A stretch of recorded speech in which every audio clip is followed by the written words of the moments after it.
नमस्कार, सुनाई दे रहा है?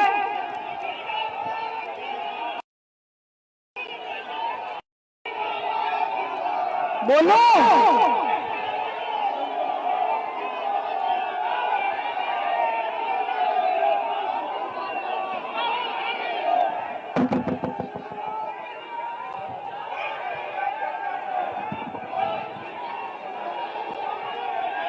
अच्छा, मैं बोलूं?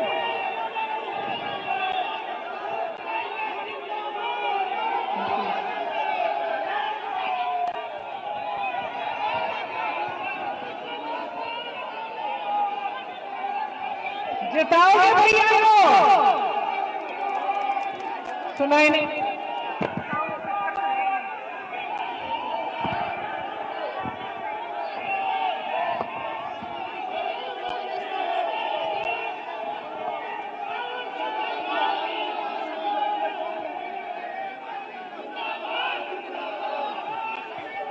मैं बोलूं तो फिर चुप रहना पड़ेगा, चुप रहना पड़ेगा।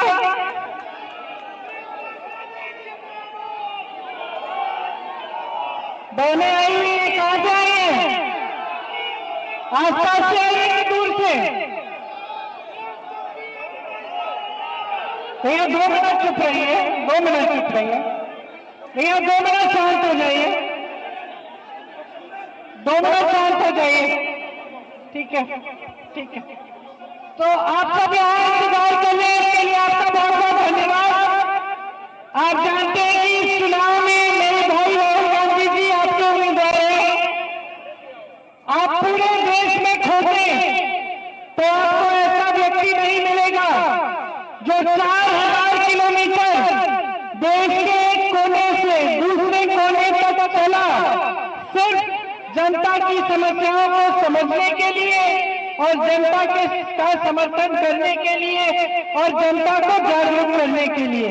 ऐसा इस देश में आपको कोई व्यक्ति नहीं मिलेगा। राहुल जी जीवन भर न्याय की लड़ाई लड़े हैं, सत्य की लड़ाई लड़े हैं, निडर होकर सच्चाई बोलते हैं, चाहे पसंद आए या पसंद आए सामने वाले को।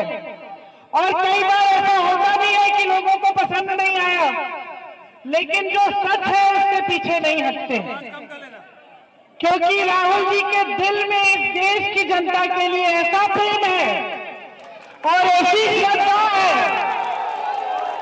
और ऐसा समर्पण है कि मैं दावे के साथ कह सकती हूँ, मैं उसकी बहन हूँ, कि किसी और व्यक्ति के दिल में इस देश में जो राजनीति कर रहा है उसके दिल में ऐसा नहीं।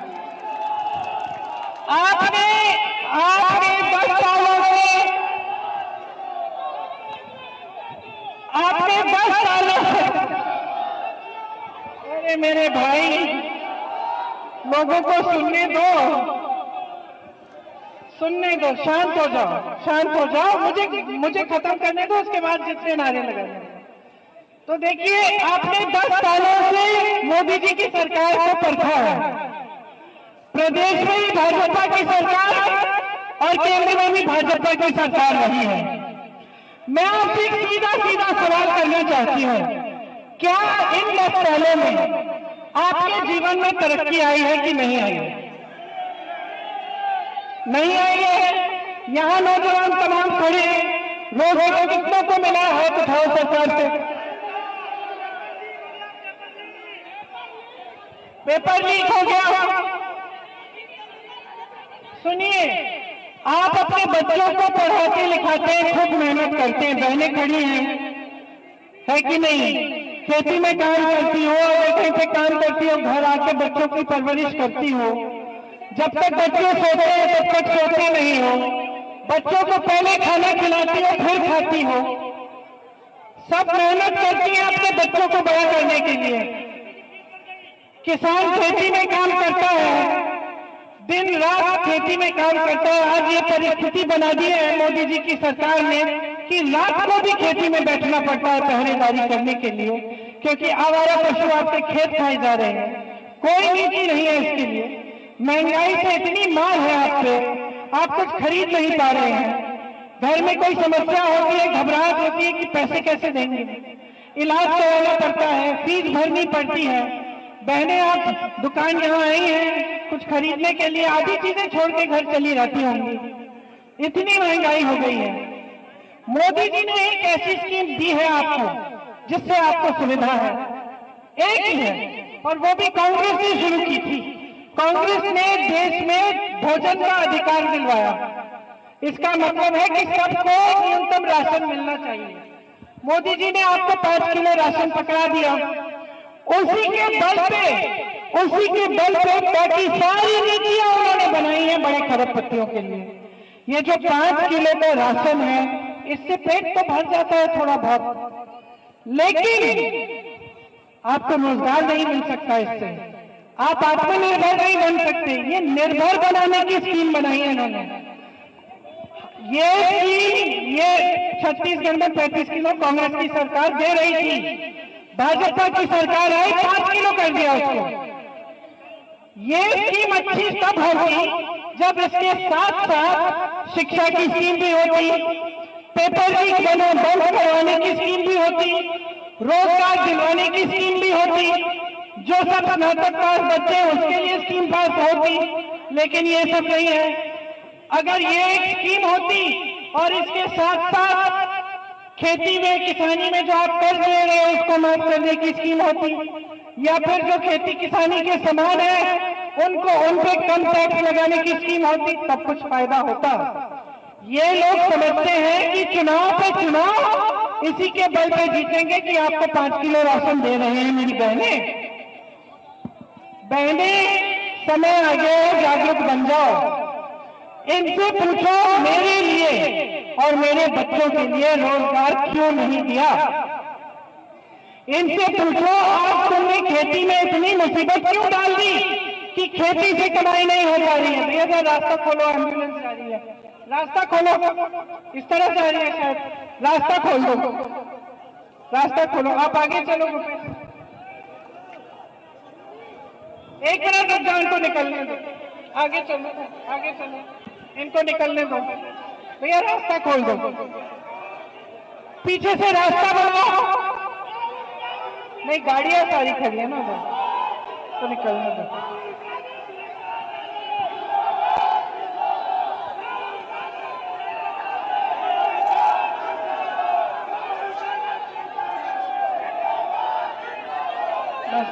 बस रुक जाओ। तो देखिए, सुन लीजिए,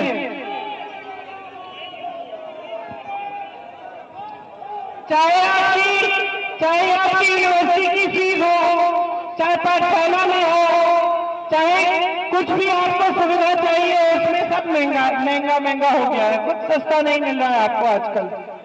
लेकिन सरकार की तरफ से कोई मदद नहीं मिल रही है।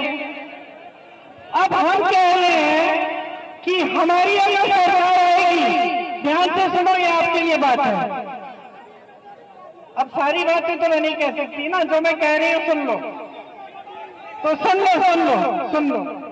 लो, ये सब आपके लिए बातें हैं, सुन लो। बहनें, आपके लिए, जो परिवार में सबसे बड़ी महिला है उसके खाते में अगर हमारी सरकार आएगी 8,500 रुपए हर महीने, मतलब एक साल में 1 लाख रुपए आपके खाते में डाले जाएंगे, ताकि आपकी बचत हो पाए, आप अपने पैरों पे खड़े हो पाए। इसके साथ साथ ये जो नौजवान यहाँ खड़े हैं, सुन लो, स्नातक पास बच्चों के लिए एक अप्रेंटिसशिप की स्कीम आएगी, जिसमें 1 लाख रुपए सालाना आप कमा पाओगे जब तक आपकी स्थायी नौकरी नहीं लगेगी। 5,000 करोड़ रुपए का फंड बनेगा। आप अपना कारोबार शुरू करना चाहेंगे, कोई छोटा बिजनेस, कोई मैन्युफैक्चरिंग, कुछ यूनिट, उसके लिए आपको उसमें से फंड मिलेगा। इसके अलावा जो 30 लाख पद आज केंद्र सरकार के खाली पड़े हैं, उसको भरने का काम हम जल्द करवाएंगे। बहनें 50% 50% जो सरकारी पद है वो महिलाओं को जाएंगे। पहले के जो आरक्षण है उनके तहत, तो जो ओबीसी दलित जन सबके जो आरक्षण है उसके ही तहत, लेकिन उसका आधा महिलाओं को मिलेगा। ठीक है, ठीक है, सुनिए। उसके अलावा आजकल नहीं मिल रहा है, लेकिन हम कह रहे हैं कि हम कह रहे हैं, सुन लो, मिलता नहीं है, इसलिए हम कह रहे हैं कि जब हमारी सरकार बनेगी तो 50% ये हम आरक्षित करेंगे महिलाओं के लिए। पेपर लीक के लिए भी, पेपर लीक के लिए सुन लीजिए, पेपर लीक के लिए यार बोलने दो भाई, नहीं तो आप ही बोलो, आप ही बोलो।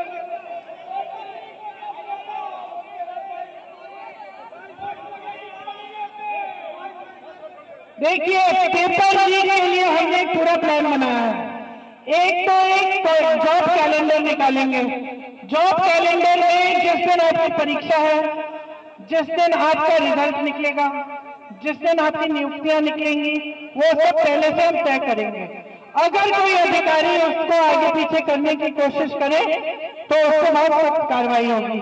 पेपर लीक को रोकने के लिए बहुत सख्त कानून लाएंगे हम, ताकि ये आपकी जिंदगी जिस तरह से बर्बाद हो रही है ना, ऐसे बच्चे जो 2-2 बार 3-3 बार परीक्षा दे रहे हैं, ये सब हम बंद कराएंगे। अग्निवीर की स्कीम जानते हैं आप, हम उसको रद्द करेंगे।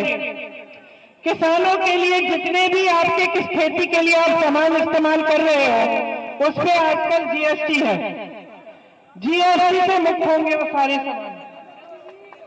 उसके अलावा जो कर्ज है आपके, जो किसानों के कर्ज हैं, जो मोदी जी की सरकार में 1 भी रुपया माफ नहीं हुआ है, लेकिन बड़े बड़े खरबपतियों के 16 लाख करोड़ रुपए इन्होंने माफ किए हैं। आज ये कह रहे हैं, भाषण में इन्होंने आज कहा है कि राहुल जी अडानी अंबानी का नाम नहीं ले रहे हैं। अरे वाह, रोज तो लेते हैं, रोज हम इनकी सच्चाई आपके सामने इनका खुलासा करते हैं। रोज हम आपको कहते हैं कि बड़े खरबपतियों की इनके साथ गांठ है। सारे कर्ज इन्होंने इनके माफ किए 16 लाख करोड़ रुपए। यहाँ उत्तर प्रदेश में जहाँ इनकी सरकार है, केंद्र में भी और प्रदेश में भी, यहाँ के किसान 1-1 लाख रुपए के लिए आत्महत्या कर रहे हैं। उनके लिए एक कर्ज माफ नहीं हुआ 1 रुपए का। इसका जवाब दें मोदी जी, इसका जवाब दें कि क्या काम किया है। 10 सालों के लिए इन्होंने सिर्फ आपको बहकाया है, बस। इस देश की जितनी भी संपत्ति है सारी अपने खरबपति मित्रों को दे दी है। देश के बंदरगाह, देश के हवाई अड्डे, देश का कोयला, देश की जो बिजली बनाने वाले जो पावर के हैं, बड़ी बड़ी संस्थाएं होती थी, यहाँ इतने खोले थे हम लोगों ने, BHEL, रायबरेली, अमेठी में, इनके सारे सब्सिडी अपने खरबपति मित्रों को बेच दिए हैं, ताकि आस्ते आस्ते इनका निजीकरण हो जाए। निजीकरण का मतलब क्या है? आरक्षण नहीं मिलेगा। समझ लो क्या हो रहा है इस देश में। इस देश में जब देश की जनता को कमजोर करने की नीति बन रही है, खरबपतियों को मजबूत बनाने की, आपके अधिकारों को कमजोर बनाने की, संविधान को कमजोर करने का। संविधान क्या करता है? आपको हक देता है। बहनें यहाँ खड़ी हो, वोट दोगी, ये अधिकार आपको संविधान ने दिया है। इस संविधान के लिए आपके पूर्वज लड़े हैं।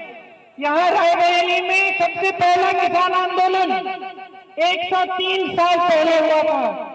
पहली बार जब मेरे परिवार के सदस्य यहाँ आए, आपकी जागरूक जनता खींच के लाई।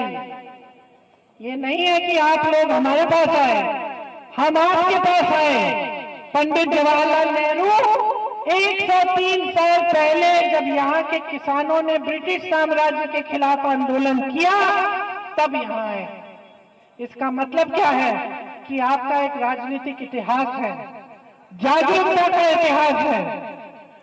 ये भाजपा के लोग कहते हैं परिवारवाद का इतिहास है। इनको कुछ समझ में नहीं आता।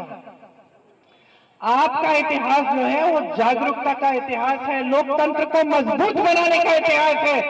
जब आपको कुछ अच्छा नहीं लगा तब भी आपने निर्णय लिया है। चाहे मेरे परिवार का कोई खड़ा हुआ इंदिरा जी के समय में, आपको कुछ अच्छा नहीं लगा, आपने उनके खिलाफ भी निर्णय लिया। ये आपकी जागरूकता है कि आपने बड़े से बड़े नेताओं को बताया कि हमें ये पसंद नहीं आया, इस चीज को आप बदल दीजिए। और वो बड़े से बड़े नेता, उनके दिल में आपके लिए इतनी श्रद्धा थी कि गुस्साए नहीं आपके ऊपर, डांटा नहीं, नाराज नहीं हुए आपसे।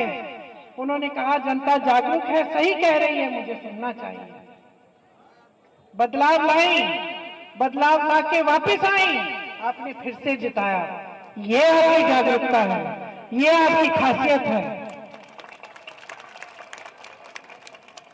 अगर मेरे परिवार के सदस्यों ने 4 पुश्तों के लिए आपके लिए काम किया, आपकी सेवा की, आपके प्रति समर्पित रहे, तो आप भी अपनी जिम्मेदारी पुश्तों से निभा रहे हैं इस देश के लिए। हम इस बात को गहराई से समझते हैं। जिस चीज को ये लोग परिवारवाद कहते हैं, ये परिवारवाद नहीं है, ये सेवा की भावना है, ये श्रद्धा की भावना है। हम समझते हैं, नेहरू जी समझते थे, इंदिरा जी समझती थी, राजीव जी, सोनिया जी, फिरोज जी, सब समझते थे कि देने वाली जनता है, सत्ता आपने दी है। अगर मैं आज यहां खड़े होकर आपको भाषण दे सकती हूं तो ये आपकी देन है।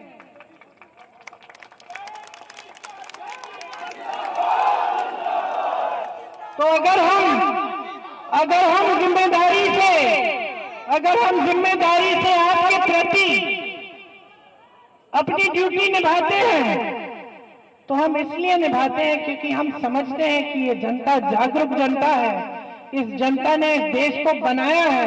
ये सारे जो सरकारी संस्थान हैं, जिनको जो मोदी जी दे रहे हैं अपने दोस्तों को, ये सारी आपने बनाई है। ये खेती जो आप करते हैं दिन रात, ये जो पहरेदारी कर रहे हैं आप अपने खेतों में, जो पसीना बहा रहे हैं, सिर्फ अपने बच्चों की परवरिश के लिए नहीं है, ये इस देश की अगली पीढ़ी के लिए कर रहे हैं। आप इस देश के अन्नदाता हैं। मेरी बहनें यहाँ खड़ी हैं, दिन रात मेहनत करती हो, अपने बच्चों को बड़ा करती हो, लेकिन आप इस देश की अगली पीढ़ी को बड़ा कर रही हो। ये हमारी जिम्मेदारी है कि हम आपको मजबूत बनाएं।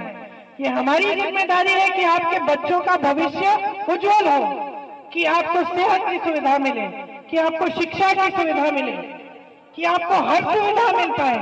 और आज जो सरकार है वो आपकी सारी संपत्ति इकट्ठा करके किसी और को दे रही है, बड़े बड़े खरबपतियों को। उनके लिए एक दिन में गुजरात में एयरपोर्ट अंतरराष्ट्रीय बन रहा है, और उसी जगह थोड़ा आगे जाइए वहां एयरपोर्ट ही नहीं है, कोई पहुंचने का साधन ही नहीं है। तो ये क्या हो रहा है देश में? इसके प्रति आपको जागरूक होना है। ये संविधान बदलने वाली बातें, ये आपको कमजोर करने वाली बातें, ये जो टीवी पे हर रोज आपको दिखाया जा रहा है, ये सच्चाई नहीं है। टीवी की सच्चाई नहीं है। सच्चाई ये है कि ये लोग सिर्फ खरबपतियों के लिए सरकार चला रहे हैं। पूरी तरह से इन्होंने गरीबों को, किसानों को, मजदूरों को, मेरी बहनों को नकारा है। आपकी समस्याओं का कोई समाधान नहीं निकाला है। अब संविधान बदलना चाहते हैं। बचेगा क्या? बचेगा क्या? बताइए, बचेगा क्या? इस संविधान ने सब कुछ दिया है। तो मैं सिर्फ आपको ये कहने आई हूं कि आप जागरूक हो। एक जागरूकता का इतिहास है यहाँ का, 103 साल पुराना। यहाँ गांव-गांव में जाती हूँ, मुझे स्वतंत्रता सेनानी का परिवार मिलता है। गांव-गांव में आजादी की लड़ाई किसने लड़ी है? गांव-गांव में कार्यकर्ता है, एक पार्टी के नहीं लेकिन सब पार्टियों के। तो यहाँ राजनीतिक जो जागरूकता है बहुत है। इसीलिए मैं आपसे कह रही हूँ, यहाँ से संदेश भेजो पूरे देश में। हमें लोकतंत्र को मजबूत करना है, हमें इस देश के संविधान को बचाना है, हमें इस देश में ऐसी सरकार लानी है जो हमारी संपत्ति, हमारे हाथों में हमें वापस दे। और इसका प्रमाण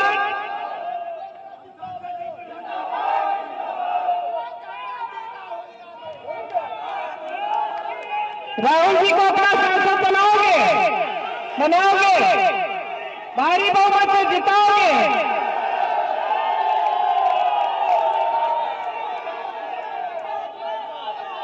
आपको दो लोग मिल जाएंगे,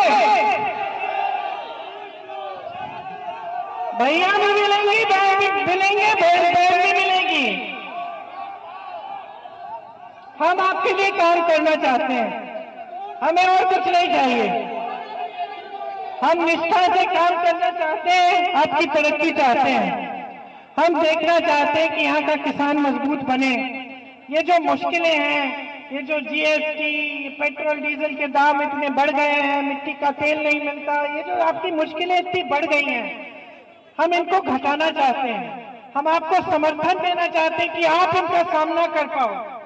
इसीलिए हमने इतनी सारी हम स्कीम लाए हैं, चाहे नौजवानों के लिए, किसानों के लिए, बहनों के लिए। तो जागरूक बनोगे तो पता चलेगा कि जहां जहां आज भी कांग्रेस की सरकार जिस प्रदेश में है, वहां देखो कर्नाटका में बहनें सब बस की यात्रा मुफ्त है बहनों के लिए। बहनें तीर्थ यात्रा पे रोज रोज निकल रही हैं, मायके जा रही हैं अपने रिश्तेदारों से मिलने मुफ्त। ठीक है, तो ये हो रहा है कांग्रेस के प्रदेश में। किसानों के कर्ज माफ हो रहे हैं, अच्छी अच्छी स्कीमें हैं, 2-2 हजार रुपए मिल रहे हैं महिलाओं को खाते में। आज भी ओपीएस चल रहा है, पुरानी पेंशन वाला स्कीम। तो ये सारी चीजें आप जानकारी लीजिए, जागरूक बनिए और इस बार राहुल भैया को यहाँ से जिताइए, अपना सांसद बनाइए।